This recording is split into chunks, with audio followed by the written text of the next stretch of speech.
Hello, procrastinators! So why did none of you tell me that there were official Minecraft novels?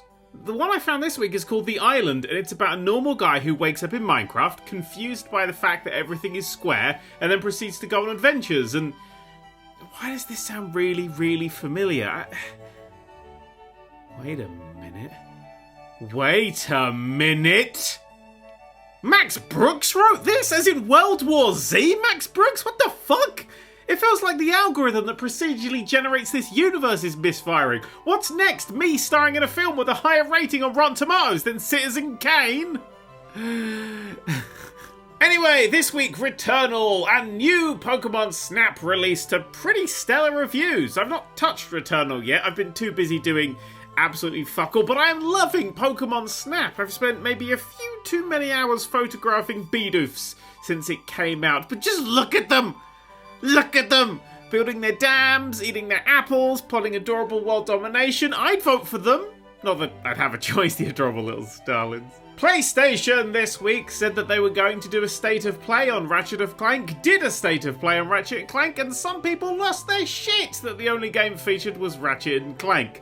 Oh, and Among Us, but Sony legally have to feature whatever game was hot about 3 months ago. Anyway, I said everything I need to say about Ratchet & Clank last week, blah blah blah blah blah, most beautiful game, blah blah blah blah blah, can't wait to play it, blah blah blah blah, I think Rivet has awoken something in me, etc etc, we'll move on. Do you like solving crimes, having silly hair, yelling, objection? Yes! Well, good news, Capcom is bringing 2 previously Japanese-only Great Ace Attorney games to the West. The Great Ace Attorney Adventures and the Grace Aid Attorney 2 Resolve. It's just more of that sort of thing. Pointing, clicking, objecting, only this time it's set a bit in the past. Ooh. Will you be able to solve the crime of the lady who showed a bit too much ankle? Find out on July 27th. Or, if you're anything like me, save time and admit that you can't. You just can't. If it wasn't for autosave, a lot of innocent people would be in jail. Another week, another master of remasters being ruined by Activision Blizzard. Toys for Bob, the folks that made the Spyro Trilogy remakes and the heavily underrated Crash 4 are, well, they're gone.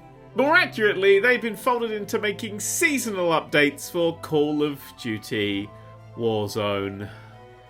Ugh. A chunk of the people who made up Toys for Bob have now quit, and it kind of brings up a question. Just how many studios does Activision have working on CoD right now? So, I went to Wikipedia, and Wikipedia lists the following studios as being owned by Activision. Activision Shanghai, Beenox, Demonware, High Moon Studios, Infinity Ward, Raven Software, Sledgehammer Games, Toys for Bob, and Treyarch. Right.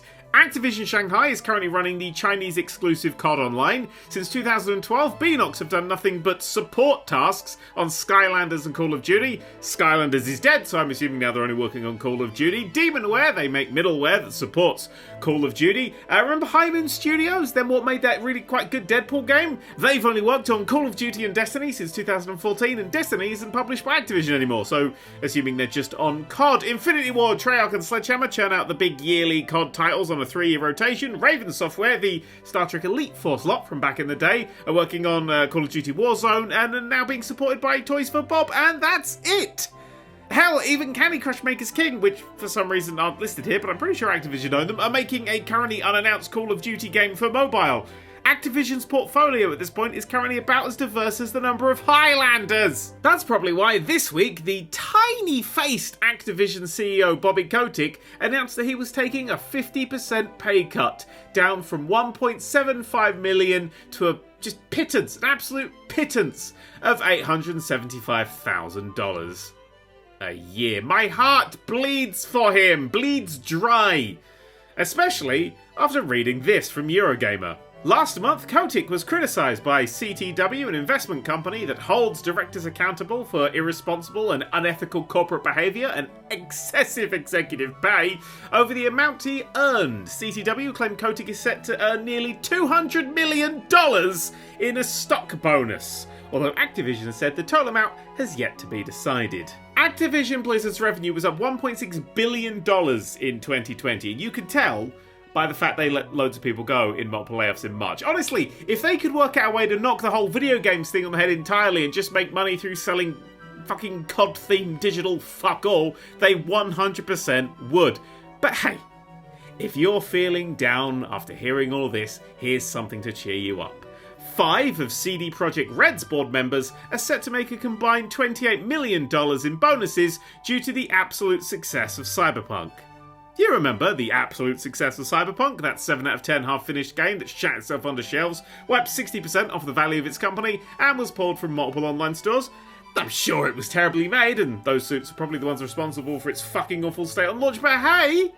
It sold 13.7 million copies in like 10 days, so fuck you. So fuck you, that's it, that's the end of this story, it's just, so fuck you. Sorry, I know this area of the industry is James Stephanie Sterling's IP, thank God for them, but it really irritated me this week, and it was either ranting about this or those fucking anti-vaxxers protesting in London, and that didn't work, because once you've used the word dipshits 8 times in the first sentence, where could you even go? I'll back off now, concluding this segment, which, according to my comments, is becoming a very gradual application to join BreadTube. Join BreadTube. I am fucking BreadTube!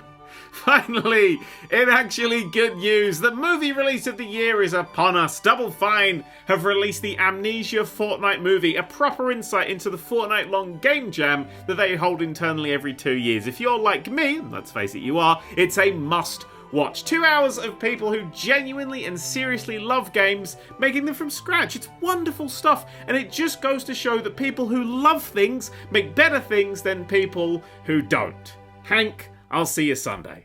Wait, that's not my sign-off.